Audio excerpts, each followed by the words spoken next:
여섯 번째 표적은 예수님의 표적 중에 백미였죠. 왜냐하면 완전히 죽은 나사로를 살리셨기 때문입니다. 애기들은 자기들끼리 모이면 즐겁잖아요. 우리 10대 때만 생각해도 10대 안에선 나름 즐겁습니다. 20대도 즐거운데 30대부터는 즐겁다가 싸움이 일어나고 분열이 일어나고 이런 일들이 많더니 안 만나고 50대 60대가 되면 외로워지고 죽을 날이 가면 거의 혼자 남고 너무 허망한 인생이에요. 사망이 왕노릇하기 때문에 그래요. 그러나 예수님께서 사망을 이기셨기 때문에 이제는 사망이 왕이 되는 것이 아니라 예수님을 믿는 자는 따라해봅시다. 하나님의 은혜가 우리 삶의 왕이다. 읽어보겠습니다. 시작. 이는 죄가 사망 안에서 왕노릇한 것 같이 은혜도 또한 이로 말미암아 왕노릇하여. 그래요. 여기서 보다시피 은혜가 왕노릇해요. 그러니까 불신자들에게는 사망이 왕입니다. 그러나 우리에게는 은혜가 왕노릇하는 거예요. 은혜가 뭡니까? 바랄 수 없는 중에 바라는 것. 그게 은혜잖아요. 바울의 표현대로 하면 누군가가 열심히 잘해갖고 주는 것은 보상인데 은혜는 잘하지도 못했는데 주어지는 것이에요. 예수님을 믿었다는 그 이유만으로 예수님이 이루셨던 모든 것들이 우리께 돼버렸습니다. 하나님의 은혜가 왕인 삶이 그리스도인의 삶인 줄 믿습니다. 그러면 은혜가 우리 삶의 왕이 되면 어떻게 될까요? 이 다음 구절은 이렇게 말하고 있습니다. 시작. 우리 주 예수 그리스도로 말미암아 영생에 이르게 하려 합니다. 그래요. 은혜가 왕노릇한 사람의 특징은 영생이 있습니다. 아멘. 예수님 때문에 영생이 삶 속에 흐릅니다. 아멘. 생명이 있어요. 생명을 노래하고 그 사람은 항상 소망이 가득해요. 야망이 가득한 게 아니라 그 사람은 소망이 가득합니다. 이 예수님 때문에 우리는 영생을 맛보게 되고 부활이요 생명이신 예수님 때문에 우리 역시 그분의 영생을 성취하게 되는 것입니다. 감사하게도 우리는 그 예수님 때문에 이제는 생명을 볼 수 있고 들을 수 있고 만질 수 있게 되었습니다. 읽어봅시다. 우리가 들은 바요 눈으로 본 바요 자세히 보고 위에 손으로 만진 바라. 저 괄호는 저의 마음의 표현이거든요. 요한 사도는 사람들에게 본인이 만진 예수님에 대해서 설명을 하고 있어요. 생명의 말씀은 예수님이기 때문에. 근데 저렇게 괄호를 쳐보면 우리에게도 너무나 와닿아요. 태초부터 있는 생명에 관해서는 우리가 듣고 있습니까? 네. 보고 있습니까? 네. 만지고 있습니까? 네. 우리에게는 이게 관념이 아니잖아요. 우리에겐 진짜 분명히 만져지고 있잖아요. 만져지고 있잖아요. 이 생명, 예수께서 우리를 위해서 죽으셨기 때문에 주신 그 생명은 보고 만지고 들을 수 있습니다. 네. 그 생명을 우리가 경험하고 있잖아요. 경험하고 있잖아요. 최근에 계속 얘기해도 부족하지 않은 것이 우리 동현동준 부모님 이야기죠. 오늘 그 얘기를 다 알겠지만 나름 제가 쭉 한번 해보겠습니다. 동현이는 19살 때 이제 첫 말씀을 들었어요. 처음부터 예수를 그때 믿었다는 것이 아니라 교회를 다니다가 선교단체에서 저를 만나고 19살 때 말씀을 들었어요. 그 말씀이 뭐냐면 아까 우리가 불렀던 그 찬송이에요. 하나님이면 됩니다. 하나님이면 됩니다. 그것이 우리의 목적이다라는 말씀을 들었는데요. 우리는 다 알지만 동현이는 자신의 신앙을 깊게 이끌어준 친한 친구가 불의의 사고로 죽었거든요. 아주 동현이는 이쪽에서도 저쪽에서도 이방인 같은 삶을 살았단 말이죠.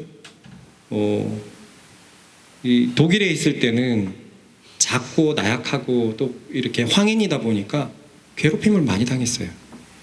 말을 할 때쯤엔 또 이제 한국으로 또 넘어오니까 처음에 와서 유치원에 있을 때 말을 전혀 못했다고 해요. 그래서 대구에서 이제 좀 대구 사태를 배울 때쯤에 또 이제 서울로 와가지고 조용히 있던 게 부모님의 공부 때문에 그냥 이곳저곳에도 소속하지 못했던 게 동현이의 삶이었어요. 그러다 중학교 때 한 친구를 만났는데 그 친구랑 너무 가까워졌는데 그 친구가 목사님의 아들이었거든요. 신앙이 정말 좋았나 봐요. 독일에 잠시 교회를 다니고 그런 관계가 있어가지고 또 교회를 가고 뭐 그랬었지만 그 친구 따라 이제 동현이는 신앙생활을 시작하는데 그 친구와 함께 아주 깊게 신앙생활을 시작을 했죠. 그러다가 고등학교 때 그 친구가 불의 사고로, 물사고였죠. 물사고로 이렇게 익사를 당하게 되었어요. 사실 그건 생각할 때마다 점점 슬퍼요. 동현이를 사랑하면 사랑할수록 그 순간이 너무 더 슬퍼지는 것 같아요. 사춘기 나이에 동현이는 너무 충격을 받아버렸거든요. 이제 그렇게 외로웠던 자기 자신의 삶에 너무나 귀한 친구가 생겼는데 그 친구 때문에 하나님을 열심히 믿는데 그 친구가 익사를 했단 말이죠. 그러니 동현이는 하나님에 대해 의구심이 들 수밖에 없었어요. 하나님을 잘 믿는데 어떻게 이럴 수가 있죠? 저는 어떻게 해야 되죠? 하나님으로 살아야 됩니까? 말아야 됩니까? 하나님이 있는 겁니까? 동현이가 사춘기 때는 너무 방황하고 많이 울어가지고 교회를 다니던 엄마를 붙잡고 끌어안고 하나님이 왜 그러신 거예요? 라며 한참 울었던 적도 있다고 해요. 그러니까 감수성이 예민했던 그 나이에, 친구가 그렇게 많지 않았던 그 나이에 그렇게 된 것은 이 아이의 인생이 얼마나 많이 그랬을까요? 또 뭐가 그렇게 손에 잡혀서 또 공부를 할 수 있고 그렇게 삶을 살아갈 수 있겠습니까? 동현이는 알고 싶었던 것 같아요. 하나님의 뜻이 무엇인지, 하나님이 계시는지, 정말 이 일은 왜 일어난 건지. 그렇게 시간이 몇 년이 지났을 무렵이었어요. 동현이의 삶은 친구의 죽음으로부터 많이 벗어나 있기는 했지만 여전히 동현이의 마음은 뭔가 채워지지 않는 그 구석이 있었습니다. 그러다가 우연히 참석하게 된 선교단체 말씀 속에서 확신의 참 말씀을 듣게 되었어요. 그것은 우리는 하나님이면 됩니다라는 말씀이었어요. 동현이의 가지고 있던 오래된 질문은 하나님이 왜 그러셨어요? 하나님이 있다면 이런 일이 왜 일어나야지요? 였지만 제가 동현이의 속을 어떻게 알겠습니까? 저는 하나님이면 됩니다라는 말씀을 전했던 것이 기억나는데 그것으로 동현이에게 좋겠어요. 아, 하나님이면 되는구나. 하나님이면 되는구나. 그 말씀이 동현이의 가슴을 강타해버려서 하나님에 대한 열정이 다시금 불타기 시작했습니다. 아마 그 말씀은 동현이의 영이 듣고 싶었던 말씀이었던 것 같아요. 그 친구와 함께했던 그 귀한 시간들, 사랑했던 시간들, 그 좋았던 시간들, 그 이후에 방황했던 그 차에 동현아, 나면 돼. 네가 지금 다 이해하지 못하지만 나면 돼. 나는 너를 완전히 채워줄 수 있는 채워줄 수 있는 자야. 그 얘기가 되게 다가왔나 봐요. 그 한 번의 설교에 동현이의 마음은 확 열려버렸습니다. 그래서 동현이는 하나님을 위해서 이제 살리라라고 다시금 다짐을 하면서 열정적으로 신앙생활을 이끌어갔습니다. 그 열정이 어찌나 대단한지 고등학교 3학년 때 부모님을 따라 미국으로 유학을 갔는데, 그런데 잠시 휴학을 하고 유학을 갔는데 미국에 유학을 갔을 때도 그 말씀이 계속 듣고 싶었던 거예요. 그래서 열정이 줄어들기는커녕 계속 타오르고 있었고 결국 동현이는 부모님을 설득해가지고 홀로 20살에 한국으로 넘어오게 돼요. 이 과정을 한번 생각을 해보세요. 누가 고3짜리를 휴학을 했으니까 홀로 서울에 보냅니까? 동현이가 거기에서 얼마나 엄마를 또 설득하고 아빠를 설득하고 그 의지가 대단했으면 그랬을까요? 나름 본인은 공부 열심히 할 거다 믿어줘라 분명히 그랬겠지만 동현이는 신앙 때문에 그렇게 넘어와 버렸어요. 부모님이 동현이를 멈추게 할 수 없었던 거죠. 한국에 돌아온 동현이는 뜨겁게 신앙생활을 해왔습니다. 고3 말이었지만, 그리고 강남 한복판에서 사는 친구였지만 하나님을 1번으로 올려놓기 시작을 했어요. 여러분, 그때 나는 얼마나 강했을까요? 고3이라고 신앙생활 열심히 하지 않으면 제자에서 자르고 그랬었어요. 우리 아내가 대표적인 건데, 아내가 이제 나중에 들어보니까 제가 그랬다고 하는데, 아내가 고3 때 수련회가 3가지인가 2가지? 3가지?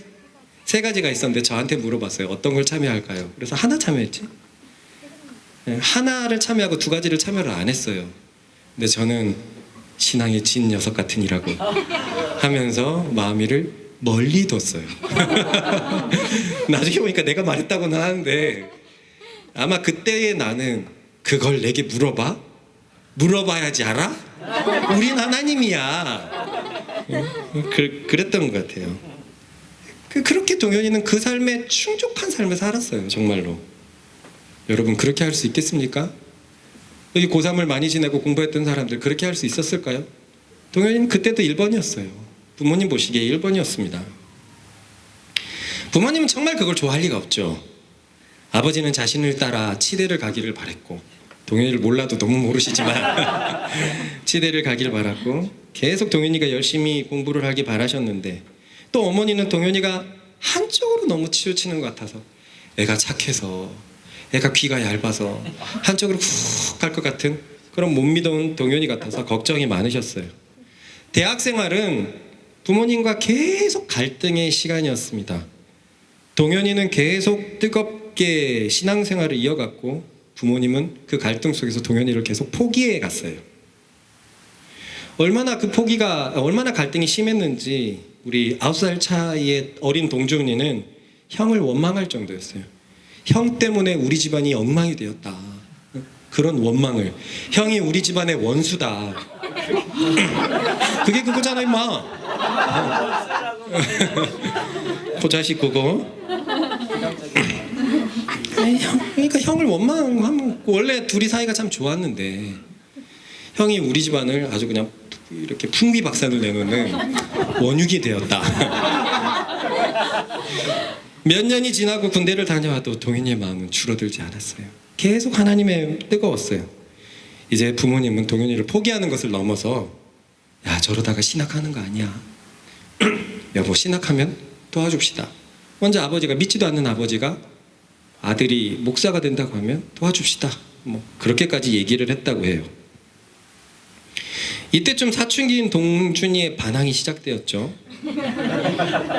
물건을 훔치다가 붙잡혀갖고 경찰서로 끌려간 적이 있었어요. 이건 많은 사람들 모르더라고요. 물건을 훔치다가 들켜가지고 경찰서에 1차로 한번 끌려갔었어요. 아, 끌려가다가 결국 아빠가 용서해 줬어요. 끌려가다가 또한 동준이는 늘 부모님과 선생님께 반항이 심한 아이였습니다. 그러다 결국 놀던 친구들과 오토바이를 훔치다가 잡혀버렸죠. 사실 동준이는 망을 봐준 정도였거든요. 그런데 공범이라는 이유만으로 그렇게 경찰서에 끌려갔고, 어린 나이에 경찰서에 2번이나 갔는데 알고 보니까 한 번은 가다가 돌아온 동준이었습니다. 예수에 미쳐서 부모님은 첫째를 포기했는데 둘째는 그보다 정도가 좀 심했습니다. 첫째는 그래도 신앙 외에는 아이가 착하고 문제가 없었는데, 둘째 동준이는 한 인간으로 살아가기에 너무 비행하고 이렇게 자꾸 엇나가고 하니까 부모님의 마음이 어떻겠습니까? 사실 동준이는 당시에 교회를 잘 다니고 있었거든요. 그리고 동준이는 중학교 때 그 큰 교회에서 부회장까지 할 정도였어요. 하지만 신앙은 엉망이었어요. 엉망인 증거가 늘 어른들과 부딪혔고 또래들과 계속 어긋나기 시작했던 거예요. 그 나이 애들이 많이 이렇게 엇나가는 것처럼 이탈하기 시작했던 것입니다. 그러니 동준이에 대해서 이러지도 저러지도 못하는 엄마가 되어버렸어요. 사실 자식이 엇나갈 때 부모가 해줄 수 있는 게 뭐가 있습니까? 얼마나 그 마음이 불탈 정도였겠을까요? 그때 동현이가 조심스럽게 엄마에게 물어봤어요. 엄마, 동준이 우리 교회 데리고 갈까? 엄마는 우리 교회를 좋아하지 않았어요. 그리고 저를 좋아하지 않았습니다. 첫째가 완전히 교회로 치우쳐 버렸으니 교회를 좋아할 리가 없었어요. 근데 지금은 방법이 없었어요. 애가 한 인간으로서 살아가기에 너무 엇나갈 거 아닐까라는 걱정이 너무 크니까 애부터 살려보자라는 마음에, 그래 동준이 너희 교회 데려가라 라고 신기하게 동준이가 우리 교회에 오게 되었습니다. 그래서 첫째와 둘째가 교회에서 같이 신앙생활을 하기 시작했죠. 둘째는 생각보다 교회에 빨리 녹아들었어요. 이것도 참 은혜인 것 같은데 자기 또래가 하나도 없었지만 모두가 동현이의 동생이라고 또 막내라고 또 많이 이뻐해 줬어요. 그래서 정말 다닐 맛이 났죠. 어디든 막내로 있으면 되게 좋잖아요. 저도 막내가 좋아요. 저도 정말 형들에게 사랑을 듬뿍 받을 자신이 되어 있어요. 그래서 대학원 때 내 발로 찾아간 선교단체는 전부 다 최소 10살에서 20, 30살 많은 형님들이 있는 뭐 전도단 같은 선교단체였는데 저를 진짜 이뻐해 줬어요. 형님 형님 하면서 막 그렇게 잘 따라다녔는데 동준이는 그렇게 다닐 맛이 났던 것 같아요. 게다가 우연히 함께한 목자와의 시간에서 너는 참 똑똑하구나 이 한마디 말이 동준이의 삶을 완전히 뒤흔들어 놔버렸어요. 그게 왜 그렇게 컸을까 싶으면 저 두 형제들의 아픔이죠. 부모님이 워낙 똑똑하니까 자연스레 비교를 당하면서 클 수밖에 없는데 그런 친구들 많아요. 우리 민경이도 보면 잘난 언니한테 눌려서 컸던 것이 묵상이 계속 나와요. 성덕이도 이 잘난 누나 때문에 오히려 누나에 반항하면서 컸던 것이 계속 나와요. 이 형제가 잘나도 참 살아가기가 힘든데 부모님이 너무 잘나신 분이니까 눌릴 수밖에 없죠. 그런데 그 똑똑하신 부모님 밑에서 똑똑하다는 생각을 잘 못했는데 이 동준이가 이 교회가 너무 좋은데 목자가 똑똑하다라고 얘기하니까 내가 똑똑하다고? 똑똑하다고? 똑똑하다고? 똑똑하다고? 똑똑하다고? 그렇게 변하기 시작했어요. 마치 하나님이 자신의 잠재력을 일깨워준 것 마냥 그 말을 받아들이기 시작했어요. 동준이가 공부를 하기 시작했고 성적은 고등학교 때 수직 상승을 하기 시작했어요. 여러분 강남이잖아요. 다 같이 열심히 하고 다 같이 돈 많이 들이는 그곳에서 평범했던 성적이 쭉쭉쭉쭉 올려가가지고 마침내는 서강대 합격하기까지 이르렀죠. 그래서 서강대 합격 발표를 났을 때 동준이가 이 문을 열면서 엉엉 울으면서 하나님 때문이에요. 하나님 때문이에요. 그랬던 게 기억이 납니다. 그래도 동준이는 신앙이 깊이 젖어들지는 못하고 있었어요.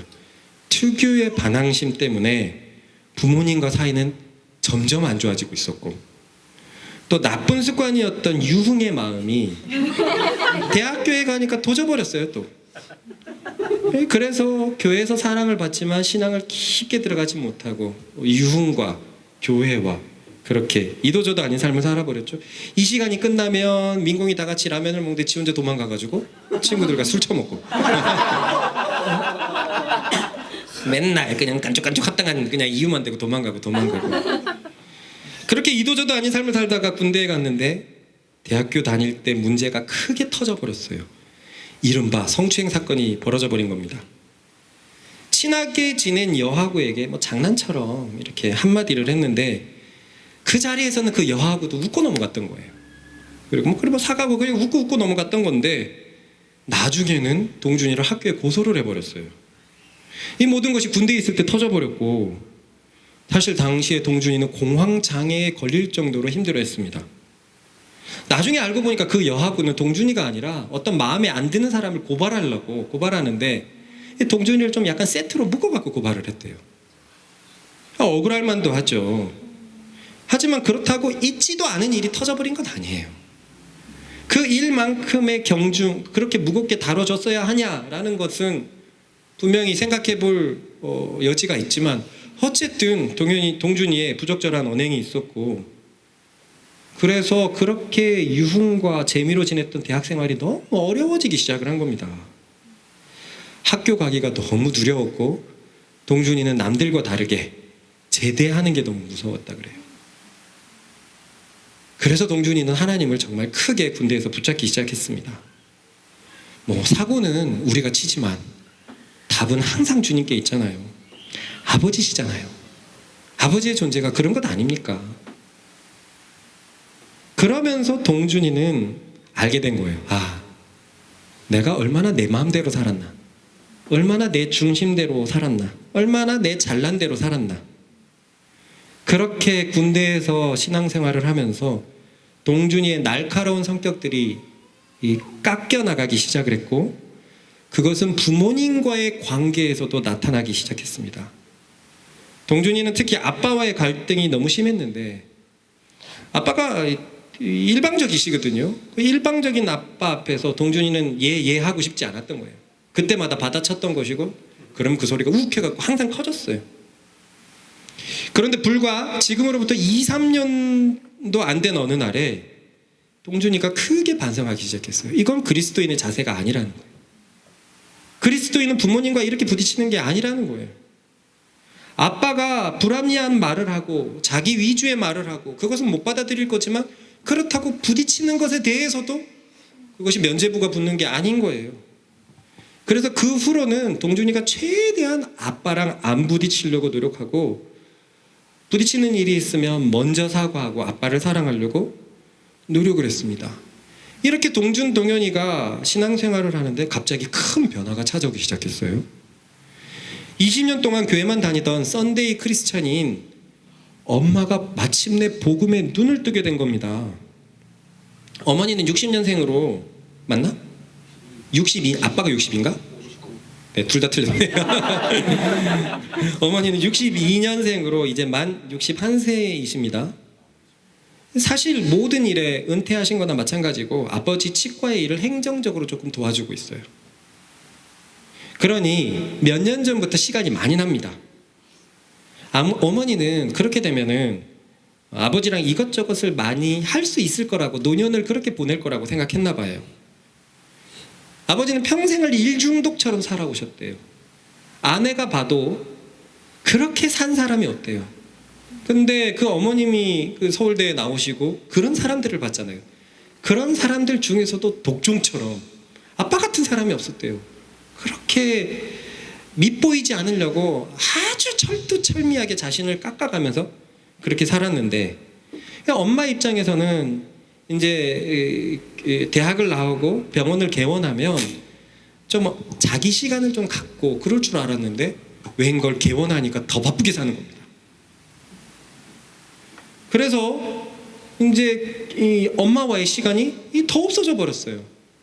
또 행여나 가끔 자기 시간이 생기면 엄마는 기대를 하거든요. 이제 남편과 뭘 좀 해볼까, 어디 놀러 갈까. 근데 아빠는 평생을 그렇게 살아본 사람이 아니라서 엄마와 시간을 안 보내주는 거예요. 밀린 자기 일을 하거나 못 맞던 지인들을 만나니까 엄마의 마음에는 아빠에 대한 원망과 포기가 생겨버렸어요. 40년을 그렇게 살았는데 이제는 답이 없구나 하고 아빠를 포기해버렸고 원망이 있었어요. 3주차 공부를 하고 있는데 첫째 주에 그 원망이 많이 느껴졌었어요. 포기 같은 것들이. 어머니의 삶은 점점 허망해지기 시작한 거예요. 사실 60이라는 나이가 많지 않잖아요. 저에게 얼마 안 남은 나이란 말이에요. 여행도 마음껏 다니고, 미술관, 박물관 평소에 못 가봤던 것도 마음껏 다니고, 뮤지컬도 보고 싶은 곳 다니고, 가끔 애들을 불러갖고 다니는데도 이 마음이 채워지지 않는 거예요. 허망한 거예요. 첫째는 출가해서 자식을 낳고 잘 살고 있고, 둘째는 박사과정을 받느라 정신이 없고, 남편은 자신에게 마음과 시간을 안 내주니까 돈과 시간이 많은데도 마음은 더 우울해지기 시작하는 거예요. 어머님이 우울증, 초기 등증까지 이렇게 흘러갈 정도로 마음이 우울했습니다. 근데 갑자기 기적과 같은 일이 일어났어요. 20년 동안 교회를 다녔는데 내가 하나님을 잘 모르는구나라는 생각이 확 스쳐갔대요. 내가 하나님을 잘 모르는구나. 게다가 당시는 코로나 때문에 교회도 잘 안 나갔을 때였어요. 이게 왜 이런 생각이 스쳐 지나갔을까요? 당연하죠. 첫째 동현이에게서 시작된 생명이 그 가족에 흘렀고 동준이를 세웠고, 이젠 동준이에게서도 생명이 흘러가기 시작하니까 그 생명이 집안에 쌓이게 되니까 자연스레 하나님에 대해서 알고 싶다라는 마음이 시작된 줄로 믿습니다. 그때부터 어머니가 하나님을 알고 싶다는 마음에 다니고 있던 교회에 공동체 모임을 참석하게 됩니다. 어머니가 거기 1년 동안 다니면서 진짜 많이 회복됐대요. 이게 1년 반 전의 일입니다. 그런데 놀라운 것이 있었는데, 그 공동체 모임에서 기도 제목을 나누면 하나같이 자식들의 신앙 때문에 기도 제목을 나눈다는 거예요. 우리 자식이 교회를 갔으면 이제 안 다닌다고, 교회를 다니는데 하나님을 제대로 섬겼으면, 이런 기도 제목을 계속 나누더래요. 이게 어머니한테 굉장히 좀 놀라운 일인 게 왜냐면, 자신의 자식들 때문에 이렇게 됐다는 걸 인정하고 계시거든요. 어머님이 얘기한 거예요. 동현이와 동준이 때문에 자기 신앙이 이렇게 됐는데, 이 신앙이 좋은 이분들은 오히려 그 자식들이 제대로 안 되고 있으니 어머님이, 야, 내가 진짜 복을 받았구나, 너무 복을 받았구나, 나는 이 아이들의 신앙에 대해서 핍박을 한 것 외에는 도와준 곳이 없는데 하면서 하나님께 감사하기 시작을 했던 겁니다. 자연스럽게 신앙이 깊어지는 어머니는 동현이를 굉장히 존중하기 시작을 했어요. 그것은 아빠에게도 영향을 미쳐가지고, 야, 저 첫째가 십몇 년 동안 한 길 파고 있는데 그것만큼은 진짜 대단하다. 저 길은 진짜 박수 받아 마땅하다. 아빠도 그런 마음이세요. 또 동준이와 그때부터 많은 대화가 있기 시작했어요. 신앙의 대화를 막 1시간, 2시간이 보고 어쩔 때는 3시간씩 얘기를 하는데 엄마는 그 시간이 너무 행복하대요. 누가 요즘에 어떤 엄마가 어떤 자식과 그렇게 대화를 할 수 있겠어요? 자신의 친자식과 그렇게 신앙에 대해서 이것저것 얘기하니까 엄마에게 그 우울증이 어떻게 남아있겠습니까? 마음이 뜨거워진 어머니는 유튜브에서 이것저것 보면서 설교를 보기 시작하고 공부를 하기 시작했어요. 그래서 하나님을 더 알고 싶은 마음에 동준이에게, 동준아, 읽을 만한 책이 없냐라고 동준이에게 요청을 했고, 동준이는 기독교 3대 고전을 추천해 줬어요. 우리가 다 읽어본 그리스도를 본받아, 철로역정, 참회록을 추천하면서 한마디 더, 우리 교회는 매일 묵상을 하는데 엄마, 우리 교회 묵상 한번 읽어볼래요?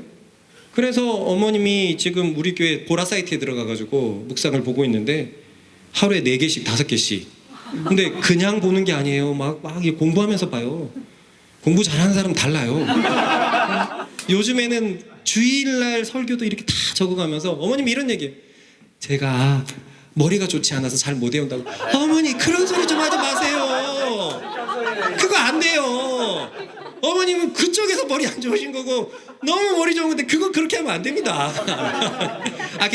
동현이 때도 그런 얘기를 했는데, 동현이가 동준이 때도 그런 얘기를 하는데 우리 때도 그래요. 그런 얘기 하지 마시라고요. 그렇게 공부를 열심히 하면서 이제 보고 있어요. 그러다가 동현이는 그런 엄마에게 목사님과의 성경 공부를 제안하기까지 했고, 갈급했던 어머니는 이제 저와 성경 공부를 시작하셨죠. 성경 공부를 시작하니까 이제 마음이 더 뜨거워지셨어요.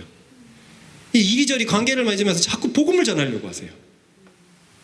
한 번도 신앙 얘기를 해본 적이 없대요. 동서들이, 어머니가 둘째인데 둘째 며느리인데 4명의 며느리가 전부 다 교회를 다니는데 신앙 얘기를 해본 적이 없대요.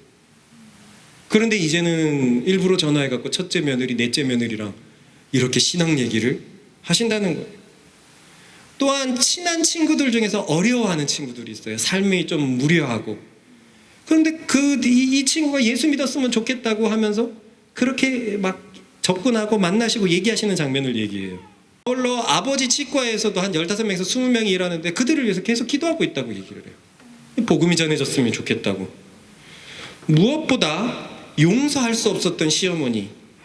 이 어머니가 20년 동안 교회를 다니면서도 주기도문을 알고 있을 거 아니에요. 그 주기도문에 항상 마음이 걸렸대요. 우리가 우리의 죄를 용서한 것처럼 우리의 죄를 사하여 주시고. 그런데 자기는 시어머니한테 너무 핍박을 많이 받았고 그때마다 그게 걸렸는데, 그런데 이제는 그 시어머니를 용서하시고 이러더라고요. 처음에는 그래, 시어머니가, 할머니가 잘못을 인정하면 용서해줘야지. 그까지는 바뀐 거예요. 그런데 그렇게 용서하는 게 무슨 내게 덕이 있나? 그건 다 하는 것 아닌가? 저러다가 돌아가시면 이건 나한테는 천추의 한인데 하면서 그 어머니를 용서하기까지 한 거예요. 살면서 제일 미워하는 사람이 시어머니였대요. 시어머니는 복음을 들으면 안 된다라고 생각했대요. 저런 사람은 천국 가면 안 된다고 할 정도로 마음이 꽉 막 닫혀 있었는데 어머니가 마침내 시어머니까지 용서하기로 결정하신 거예요. 그렇다고 뭐 시어머니 용서할게요 이런 게 있는 게 아니라 자기 마음에서 지워버렸어요. 그냥 시어머니가 잘 되기를 바라시는 거예요. 고부간의 갈등을 우리는 거의 안 겪어보잖아요. 그거를 너무 심하게 겪었기 때문에 그게 진짜 쉬운 일이 아닌데 그렇게 용서를 하셨습니다. 그리고는 포기했던 아버지에 대해서 기대를 갖기 시작했어요. 내가 잘하면, 내가 거룩하면, 내가 말씀을 계속 순종하면 아버지가 변하겠지 하면서 포기했던 마음을 돌이켜요. 여러분 이게 쉽습니까? 황혼이혼이 얼마나 많은데요. 얼마나 많은데요. 그런데 아버지가 변할 것이라는 것을 알고 어머니가 자신을 변화시키고 있어요. 그래 어머니 얘기를 들어보면 복음전도 자신가?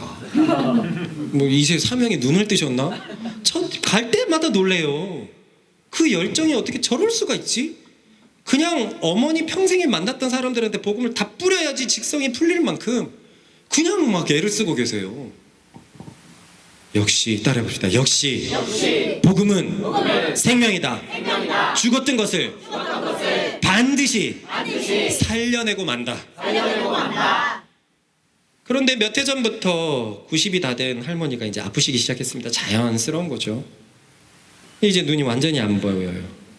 할머니 첫째 아들과 둘째 아들이 번갈아 가면서 그 할머니를 도와주고 있는데, 그래서 둘째 아들, 그러니까 동현이 엄마 아빠가 도와줄 그때 가끔 아빠도 너무 급한 일이 있고 엄마도 급한 일이 있으면 못 가잖아요. 그래서 동준이가 가는데 이번에 동준이 엄마가 그러는 거예요. 그렇게 동준이한테 요청을 할 때 한 번도 싫은 소리를 하지 않고 선뜻 오케이라고 했대요. 동준이를 다시 봤어요. 이 정도까지는 아닌데 한 번도 노케이가 아니린 알겠어요 하고 그런 거예요. 여러분 우리도 20대 후반을 겪어왔지만 이거 쉽지 않은 일이잖아요. 때로는 그 심심한 할머니 집에서 하룻밤을 자야 되고 그럴 때가 많은데 그렇게 할머니 집에 즉각 움직였어요. 그랬던 동준이를 아빠는 너무 이제 동준이를 고마워하기 시작한 거죠. 아빠와 이제 안 부딪히고 있는데 할머니한테 너무 잘하니까 아빠가 너무 동준이한테 고맙기 시작을 한 거예요. 할머니에겐 여러 손자들이 있었지만 동준이를 자연스레 제일 많이 보게 되었고, 동준이는 몇 년 전부터 복음을 전하기 시작했어요. 그런데 몇 년 전에 복음 전할 때 제가 기억이 나거든요. 평생 불교에 몸담았던 분이고 굉장히 강직하고 고든 분이에요. 이번 주에 어머니한테 얘기 들어보니까 와, 이런 분이 있나 싶을 정도로 이 시대 그 강한 할머니, 밑에서부터 본인의 힘으로 일으켜 세운 그 가문의 그 강한 할머니 딱 그거였어요. 그러니까 그렇게 애지중지하면서 키우고 아들을 키우니까 결혼했던 며느리들이 싫은 거고, 특히 잘난 며느리인 이 둘째 며느리가 너무 싫은 거예요. 너무 싫었던 거예요. 왜 그렇게 싫었나 보니까 이게 결혼의 비화였는데 동현이 엄마 집 쪽에서 동현이 아빠를 거절한 거예요. 처음에 너무 가진 게 없어서 그게 마음에 분노가 쌓여가지고 동현이 결혼식 때도 동현이 할머니가 동현이 외할머니한테 인사를 안 받아줬어요. 그때부터. 그러니 그 엄마도 서울대 나오고 니네 집이 뭐가 있는데 하면서 그 핍박이 내 며느리에게 다 심했지만 둘째가 가장 심하게 갔다 그러더라고요. 그 할머니의 그 자격지심 땅땅했던 거죠. 그래서 손자의 복음을 늘 거절했어요. 그럼 손자한테 일평생 불교로 살아왔는데 부처님을 배신할 수 없다. 나는 그 표현이 되게 신박하더라고요.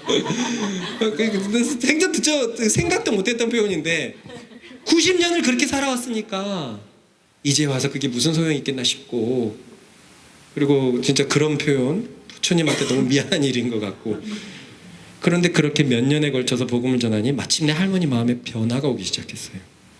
할머니가 복음을 받아들이기 시작한 거예요. 그 이유는 다른 것이 아니라 동준이의 애정 때문이었어요. 눈이 안 보이는 자신을 자주 찾아주는 할머니는 감격했던 거예요. 사실 그렇잖아요. 우리가 90살 됐다고 생각을 해보세요. 삶에 낙이 뭐가 있습니까? 그런데 눈에 넣어도 아프지 않을 자식들, 손주들인데 이번에 어머니가 그러더라고요. 아들보다 손주가 더 좋대요. 아들도 좋은데 진짜 할머니가 되니까 손주를 눈에 넣어도 안 아프다라는 게 뭔 줄 알겠대요. 그러니까 동준이가 할머니에게는 얼마나 귀중하겠습니까? 그 귀중한 동준이가 곧잘 찾아와서 말벗이 돼지고 그러니까 이 동준이가 너무 좋았던 거예요. 그래서 할머니는 자신의 유산을 정리하면서 여러 손자 중에서 동준이가 첫째도 아니고 그런데 가장 많은 유산을 주셨어요. 이번에도 가정 예배를 드리는데 할머니가 눈에 안 보이니까 동현이의 손을 붙잡으면서 아이고 내 친구 동준이 그랬다는 거예요. 아, 그 표현이 얼마나 좋은지 모르겠어요. 얼마나 좋은지 모르겠어요. 이게 동현이한테 들으니까 이게 완전 사실이잖아요. 할머니 인생의 낙이었던 거예요. 동준이가 계속 찾아와 주니까 마음이 굉장히 부드러운 상태에서 동준이가 복음을 전하니까 그 복음이 들어왔던 거죠. 보세요. 아버지한테도 그게 분명히 흘러갔어요. 그런데 할머니한테도 마침내 흘러가고 할머니의 마음을 녹여버린 겁니다. 그래서 급기야는 저번 주에 이번 설에 온 가족이 예배를 드리게 된 거예요. 동현이가 예배를 인도하고 동준이와 민선이가 참석한 가운데 아버지, 어머니, 할머니, 할아버지 그리고 본인까지 자그마치 4대가 하나님께 예배를 드렸어요. 그 예배에서 할머니는 연실 예수 그리스도 아멘 그랬다는 거예요. 저는 그게 사실일까 싶었는데 어떻게 표현했을까 싶은데 요번에 이렇게 성경 공부해 보니까 잘 모르시는 분이 자꾸 중간중간에 예수 그리스도 아멘 예수 그리스도 하면 어머니도 너무 신기했다는 거예요. 예전에 교회를 잠깐 다녀본 할아버지는 인생에 대해서 깊게 돌아보게 되었다라고 동현이에게 그렇게 말해줬어요. 급기야 아버지는 이 두 분께 세례를 받으면 어떻겠냐라는 생각을 지금 가지고 계시죠. 이 모든 일이 아버지는 참 감사했는지 저번 주에는 어린아이들을 위해서 교회 어린아이들을 위해서 10인승 차를 기증하고 싶다고 동현이를 연락을 취했어요. 여러분 그게 쉽습니까? 쉬운 얘기입니까? 10인승 차면 6천만 원이 거의 6천만 원인데 그것을 기증하고 싶다고 할 정도가 되어버렸어요. 이 4대가 모여서 예배를 드릴 때 어떤 일이 일어났을까? 하늘에서는 얼마나 큰 박수 소리가 퍼졌고 이 가문에 머물고 있던 악한 것들은 얼마나 땅을 치면서 포기하면서 나가야 됐을까? 그러나 복음이 늘 이깁니다. 아, 그 가문에 언제인지도 모를 만큼 어둠이 서려 있었고 열심히 살고 돈을 많이 벌었지만 허망함이 찾아오고 엄마는 우울증의 단계 증상도 있었고 아버지도 허망함이 찾아온다는 건 우리가 몇 년 전에 얘기를 했는데 돈도 해결하지 못하고 명예도 해결하지 못하고 또 아버지는 나름 가족을 진짜 열심히 하려고 하지만 왜곡된 가족의 마음이에요. 본인의 형제들하고 본인의 엄마 아빠는 많이 챙기지만 아내가 외로워하는데 나 몰라라 하고 또 아내의 가족들은 잘 못 챙기고 왜곡된 가족의 마음. 정말 우리 주변에서 이렇게 살 수가 있을까 싶을 정도로 열심히 잘 살았던 분인데 결과는 사망이었어요. 허망함과 우울함이었습니다. 그런데 동현이에게서 시작된 생명이 동현이의 인생을 바꿔놓더니 동준이의 인생을 바꿔놓고 어머니의 인생을 바꿔놓고 가문을 바꿔놓기 시작했습니다. 이 이야기가 너무 드라마틱하지 않습니까? 친구의 죽음으로 마음이 허망했던 동현이가 말씀을 경험하고서 생명의 사람이 된 것, 친구들의 유흥과 10대 반항으로 꿈이 없었던 동준이가 게다가 교회를 다니면서도 이도저도 아닌 삶을 살았던 동준이가 군대에서 큰 일을 치르면서 생명의 사람이 된 것, 세상 보기에는 정말 남부러울 것이 없던 어머니가 삶이 허망해서 우울증이 생기려던 찰나에 아들들의 신앙으로 하나님을 갈망하게 되어 그 뿌리 깊은 상처를 용서하고 생명의 사람이 된 것. 이 집에 몇 년이 지나면 어떤 일이 벌어질까요? 아니 이 집에는 뭐 열정 DNA가 흐르나? 이런 생각이 들어요. 동현이가 얼마나 열정이 있습니까? 동준이의 열정은 어떻습니까? 아니 60살의 이 엄마의 열정은 어때요? 아버지가 만약에 몇 년 후에 하나님께 열정적이라면 우와, 이 집안은 도대체 하나님께 어떤 상을 받을까요? 여러분, 사단은 그리스도에게 이미 졌습니다. 이스라엘의 한 작은 마을에서 시작된 복음은 온 세상에 퍼져버렸어요. 수십억 명이 넘는 그리스도인들이 나왔고 지금도 계속 나오고 있습니다. 정말 여호와의 영광을 인정하는 것이 온 세상에 가득해져 버린 지금입니다. 동현이의 집에서도 사단은 거의 패배해 버렸습니다. 동현이에게서 시작된 생명은 온 집안을 강타해 버렸어요. 그렇습니다. 그들은 또 지고 있습니다. 예수 믿는 사람에게 항상 저와 뜻 또 지고 있습니다. 예수를 모를 때는 세상이 강한 것 같은데 예수를 아니까 예수를 아는 사람 앞에서 그냥 추풍 낙엽처럼 쓰러지는 사단을 우리는 보고 있습니다. 당신들에게도 예수님이 승리했기 때문에 사단이 졌기 때문에 이 자리에 있는 줄로 믿습니다. 그리고 언젠가 당신들의 가정에도 예수님의 승리가 선포될 줄로 믿습니다. 이것은 믿고 싶은 게 아니에요. 이미 우리에게 일어난 일임을 기억하십시다. 그리스도에게 일어났던 일들이 우리에게 일어나고 있습니다. 따라합시다. 복음은 항상 이긴다. 복음은 항상 살린다. 복음은 항상 생명을 충만하게 한다. 이렇게 분명한 복음인데도 정말 안타깝게도 거절하는 사람들이 있어요. 그들은요, 죽은 자가 살아 돌아와도 믿지 못합니다.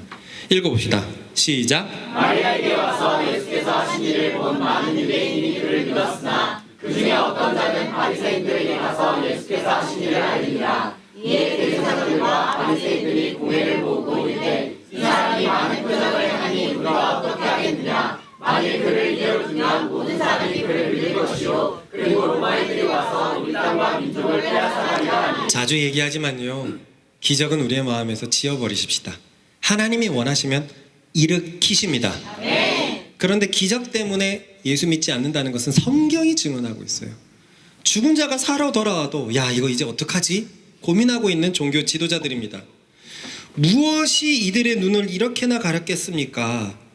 자신의 안위 때문입니다. 48절을 다시 읽어볼까요? 시작. 만일 그를 이대로 두면 모든 사람이 그를 믿을 것이요 그리고 로마인들이 와서 우리 땅과 민족을 빼앗아가리라. 이들은 지금 이스라엘을 다스리는 최고의 권력기관이에요.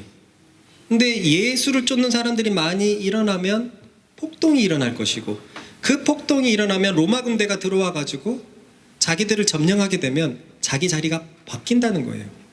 이게 로마 제국에 두 가지의 어떤 식민지가 있거든요.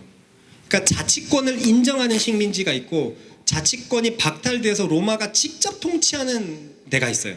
근데 여기는 자치권이 인정이 돼 가지고 사내들인이 다스리고 있는 거예요.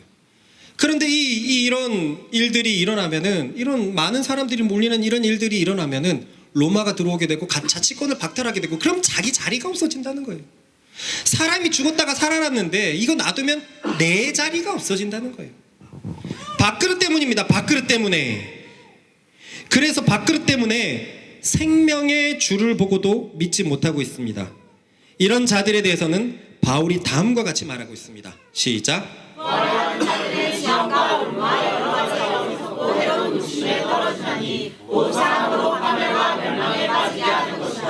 돈을 사랑함이 일만하게 뿌리가 되나니 이것을 탐내는 자들은 유혹을 받아 믿음에서 떠나 많은 근심으로서 자기를 찔렀도다. 이것은 또 다른 성경에서 바울이 예언한 마지막 때의 모습이기도 합니다. 이게 디모데전서라면 디모데후서에는 마지막 때에 대해서 이렇게 예언해놨습니다. 시작. 너는 이것을 알라. 말세에 고통하는 때가 이르러 사람들이 자기를 사랑하며 돈을 사랑하며 자랑하며 교만하며 비방하며 부모를 거역하며 감사하지 아니하며 거룩하지 아니하며 부정하며 원통함을 풀지 아니하며 모함하며 절제하지 못하며 사사오며 선한 것을 좋아하지 아니하며 배신하며 조급하며 자만하며 쾌락을 사랑하기를. 말세에 고통하는 때가 이를 때 어떤 일이 벌어지냐면, 첫 번째로는요, 자기를 사랑한대요.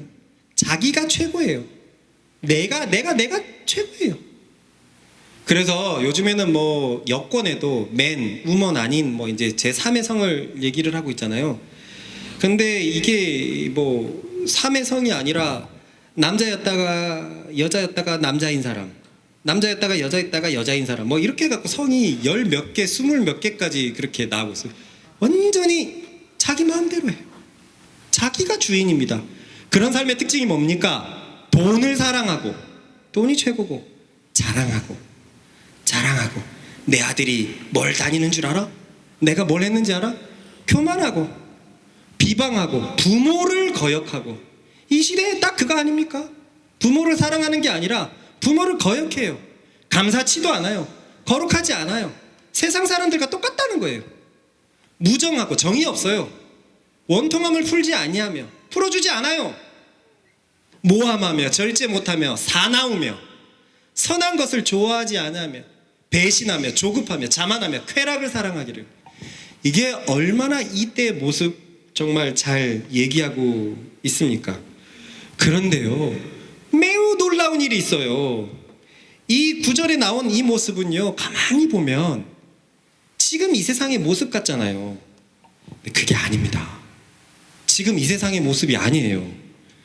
바로 그 다음 말씀입니다. 읽어봅시다. 시작. 하나님 사랑하는 것보다 더하며 경건의 모양은 있으나 경건의 능력을 부인하니 이 같은 자들에게서 내가 돌아서라. 불신자가 경건의 모양이 왜 있습니까? 불신자가 왜 예배드리고 왜 찬양하고 왜 기도하겠습니까? 이 아까 있었던 이것은요, 말세의 그리스도인이라고 하는 자들에게서 벌어지는 거예요. 그리스도인이 부모를 거역하고, 그리스도인이 돈을 사랑하고, 그리스도인이 사납고, 그리스도인이 교만하고 자만하고 쾌락을 사랑하고. 그러니 여러분들은 이 마지막 말씀을 한번 자기에게 대입해 봐야 되는데요, 내게는 경건의 능력이 있는가? 경건의 능력이 없는 사람들이 저런 사람들이라는 거예요. 우리는 경건의 모양은 있습니다. 주일날 예배 드려요. 경시 삶이 있습니다. 외형은 갖춰졌어요. 그런데 그것 가지고 천국 가는 게 아니라니까요. 중요한 것은 그 경건이 주는 능력, 열매가 있어야 됩니다. 그 경건의 능력은 생명이죠. 생명. 평안과 기쁨과 의와 감사, 이렇게 얘기할 수 있는 이 생명입니다. 그러므로 이 말씀은 경건의 모양이 있어도 얼마든지 자신을 사랑하고, 얼마든지 돈을 사랑하고 교만하고 부모를 거역하고 짐승처럼 살 수 있다라고 얘기를 하고 있어요. 이처럼 따라해 봅시다. 자신을 사랑하는 것, 자신이 1번이 되는 삶은 결코 그리스도인이라고 볼 수 없다. 저 모든 것이 자신을 사랑한 것에 대한 파생이거든요. 10계명 1계명이 무엇이죠? 읽어볼까요? 시작. 너는 나 외에는 다른 신을 내게 두지 말라. 신약에서 구원받는 조건에 대해서 뭐라고 말했죠? 시작. 자기 땅에 오매 자기 백성이 영접하지 아니하였으나 영접하는 자 곧 그 이름을 믿는 자들에게는 하나님의 자녀가 되는 권세를 주셨으니. 10계명도 말합니다. 나 외에 하나님이 없다. 너도 하나님이 아니고 돈도 하나님이 아니고 그 어떤 것도 하나님이 아니다. 그리고 신약은 말했습니다. 주님이 왕이다. 왕을 영접하는 자가 자녀된 권세를 얻을 수 있다. 이처럼 삶에서 하나님이 1번이 되지 않으면 우리는 나사로가 살아 돌아와도 예수님을 믿게 되지 않을 수 있습니다. 경건의 모양이 우리보다 훨씬 훌륭했던 사람이 바리새인이라는 걸 기억하십시오. 그들은 능력이 없었습니다. 결국 어떻게 됐습니까? 하나님이 세우신 종 가장 거룩한 자 대제사장이 일어나 하나님의 아들을 앞장서서 죽이는 촌극이 벌어졌습니다. 읽어봅시다. 시작. 그 중에 한 사람 그의 대제사장이 가야바가 그들에게 말하되 너희가 아무것도 알지 못하는도다. 한 사람이 백성을 위하여 죽어서 온 민족이 망하지 않게 되는 것이 너희에게 유익한 줄을 생각하지 아니하는도다 하였으니. 얼마나 비극입니까? 사람들 중에서 가장 거룩한 대제사장이 모든 사람의 죄를 중재하기 위해서 존재하는 대제사장이 자신의 안위에 완전히 눈이 멀어서 자기가 나서서 하나님의 아들을 죽이자라고 모의하고 있습니다. 그리고 그 마지막 말씀을 보면 그것이 자신들에게 유익하다라고 얘기를 하고 있어요. 정말 끔찍합니다. 정말 끔찍합니다. 하나님이 이 얘기 들었을 때 얼마나 가슴 아팠을까요? 처음에 그 대제사장을 세웠을 때 그때를 한번 생각해 보세요. 임시적이지만 사람의 죄를 가리려고 세웠던 그 거룩한 대제사장이 이제는 하나님의 아들을 죽이는데 가장 앞장서 버렸습니다. 우리는 그동안 예수님을 죽이려는 모의들이 계속 있다는 것은 보아왔어요. 이번에는 정도가 다릅니다. 이스라엘 최고 권력인 사내들인의 수장인 대제사장이 한 사람을 죽이자라고 얘기를 했기 때문이에요. 쉽게 말해서 우리로 따지면 대통령이 나서서 예수를 죽이자라고 한 것과 똑같습니다. 읽어봅시다. 시작. 이날부터는 그들이 예수를 죽이려고 모의하느라 그러므로 예수께서 다시 유대인 가운데 드러나게 하지 아니하시고 거기를 떠나 빙길 가까운 곳인 에브라임이라는 동네에 가서 제자들과 함께 거기 머무르시니라. 사내들인의 수장이 예수를 죽이자라고 공모했으니 이전과는 완전히 다른 공포가 있습니다. 그래서 예수님은 피하시죠. 이제 예수님이 십자가에 달리실 유월절이 얼마 남지 않았습니다. 그것에 맞춘 듯이나 예수님을 향한 종교 지도자들의 적개심은 최고조에 다다랐습니다. 그러한 적개심은 백성들도 잘 알고 있어서 과연 이번 유월절 명절에 예수가 나타날까? 라고 얘기할 정도예요. 나타나면 큰일 나니까요. 읽어봅시다. 유대인의 유월절이 가까움에 많은 사람이 자기를 성결하게 하기 위하여 유월절 전에 시골에서 예루살렘으로 올라가더니 그들이 예수를 찾으며 성전에 서서 서로 말하되 너희 생각에는 어떠하냐? 그가 명절에 오지 아니하겠느냐 하니 이는 대제사장들과 바리새인들이 누구든지 예수 있는 곳을 알거든 신고하여 잡게 하라 명령하였으니라. 말씀을 맺으면서 적개심이 가득했던 대제사장의 말을 한번 다시 읽어보겠습니다. 시작. 한 사람이 백성을 위하여 죽어서 온 민족이 망하지 않게 되는 것이 너희에게 유익한 줄을 생각하지 아니하는도다 하였으니. 이 말의 원뜻은 예수 한 사람을 죽여서 로마의 화를 면해서 우리 지도자들의 자리를 견고히 하자라는 대제사장의 발언입니다. 그러나 사실 이 말은 하나님께서 대제사장의 입을 통해 세상에 선포하시는 말씀입니다. 한 사람의 죽음으로 온 민족이 살게 되었다는 것입니다. 그래서 다음 구절은 이렇게 되어 있습니다. 시작. 이 말은 스스로 함이 아니요 그의 대제사장이므로 예수께서 그 민족을 위하시고 또 그 민족만 위할 뿐 아니라 흩어진 하나님의 자녀를 모아 하나가 되게 하기 위하여 죽으실 것을 미리 말함이로라. 대제사장은 정신없는 말을 했어요. 왜냐하면 대제사장이 하지 말아야 될 단어가 여기 있거든요. 뭘까요? 온 민족이요. 대제사장에게 있어서 선택된 민족은 누구죠? 이스라엘 외에는 다른 민족은 개처럼 여기는 민족인데 저렇게 정신없는 말을 해버렸어요. 그래서 아까 여기서 보면 이런 단어가 나오는 겁니다. 그 민족만 위할 뿐 아니라 흩어진 하나님의 자녀를 모아서 하나가 되게 하기 위하여 죽으실 것을 미리 말함이로라. 대제사장의 입을 통해서 하나님의 계획이 선언되고 있습니다. 예수님의 죽음은 정말로 사실 한 명의 죽음이었지만 그는 사망과 죄와 사단을 무찌른 한 명이었기 때문에 그는 자신을 믿는 모든 자들의 보호가 되어 주십니다. 그래서 예수님 한 명의 죽음으로 우리 모두가 생명을 경험하게 되었습니다. 읽어봅시다. 한 사람의 범죄로 말미암아 사람이 그 한 사람을 통하여 왕노릇하였은즉 더욱 은혜와 의의 선물을 넘치게 받는 자들은 한 분 예수 그리스도를 통하여 생명 안에서 왕노릇하리로다. 참 이 말씀이 참 좋은데요. 옛날에 왕은 사망이었어요. 근데 여기서 보면은요, 왕이 은혜와 의의 선물을 넘치게 받는 자들이 왕이다라고 얘기를 하고 있어요. 사망에게 완전히 벗어나서 예수 안에서 왕처럼 살 수 있다는 것입니다. 뭐 더 정확히 얘기하면 21절에는 은혜가 왕이라고 되어 있긴 하지만요. 읽어봅시다. 시작. 이는 죄가 사망 안에서 왕노릇한 것 같이 은혜도 또한 이로 말미암아 왕노릇하여. 따라해 봅시다. 우리 주 예수 그리스도로 말미암아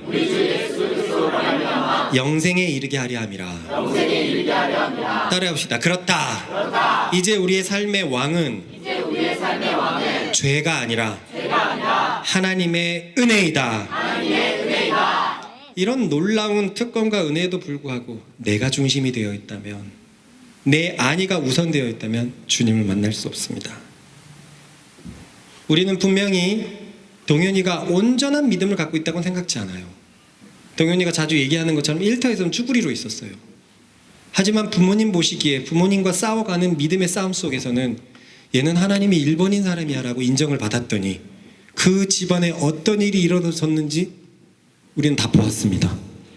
앞으로 아빠에게 어떤 일이 일어날지, 또한 이것을 바탕으로 일터에서도 쟤는, 황 과장은 하나님이 1번인 사람이야 라고 얘기를 들을 때 그 일터에서도 놀라운 생명의 기적들이 일어나는 줄로 믿습니다. 여러분들은 무엇이 1번입니까? 하나님이 1번이라고 얘기하고 싶지만 언제까지 그걸 기다려줄 수는 없습니다. 우리 인생이 어떻게 될지 모르는데요. 하나님의 1번이 아닌 삶은 아까도 봤지만 거의 그리스도인이 아닙니다. 그러면 여기서 와, 나 진짜 하나님 1번이 아닌 것 같은데 난 구원 못 받았나? 아마 여기 있는 사람들은 어린아이 같은 그리스도인이기 때문에 그럴 수 있을 거예요. 마음은 정말 하나님이 1번이고 싶지만 연약한 자들은 신앙이 부족한 자들이에요. 그러나 그것으로는 아무런 열매를 얻을 수 없습니다. 계속 선한 믿음의 싸움을 해서 누가 봐도 부끄럽지 않게 하나님이 1번인 삶이 되어 여러분 가문에 있는 모든 사망의 기운이 일망타진되고 일터에 있는 악한 것들이 추풍 낙엽처럼 쓰러져 가는 것을 보게 되기를 소망합니다. 그래서 저도 늘 다짐합니다. 진짜 일주일에 한 번은 이 다짐을 요즘에 하거든요. 날 위해서 살지 말자, 나에 대해서 빠르지 말자, 이런 생각 요즘에 계속 진짜 하고 있습니다. 주를 위해서 살자, 주님이 주신 이 사람들을 위해서 살자, 항상 이들과 같이 나누고 같이 살고 같이 가자. 주님이 생명 주신 삶이니 주님을 위해서 생명을 쓰자. 이런 생각이 우리 모두의 생각이 되기를 바랍니다. 그래서 주님의 부활이, 그 생명이 우리의 삶에, 우리의 가정에, 우리의 일터에 흘러가는 것을 보십시다. 생명이 사망을 정복해 가는 것을 감상하도록 하십시다. 우리 같이 한번 기도하겠습니다. 생명이 왕노릇하는 것을 동현이의 가정을 통해서 확실히 보았습니다. 그 복음이 한 사람에게 마음에 붙으니까 한 사람이 열정적으로 변하는 것을 우리가 계속 보아왔어요. 그렇습니다. 생명은 이만큼 대단해서 아무리 오래되고 아무리 무서워 보이고 아무리 질겨 보여도 생명은 그 죽었던 어떤 것도 살릴 수 있습니다. 예수께서 완전히 죽은 자를 살리신 것을 보이시면서 그분이 부활이요 생명이라고 하셨으니 우리 삶의 어떠한 영역도 예수님으로 인해서 살아날 수 있습니다. 필요한 건 내 믿음입니다. 이것을 네가 믿느냐라고 얘기했을 때 믿습니다 라는 그런 삶이 있으면 생명이 우리 삶을 점령해 갈 것입니다. 주여 한번 힘차게 지어 기도합시다. 주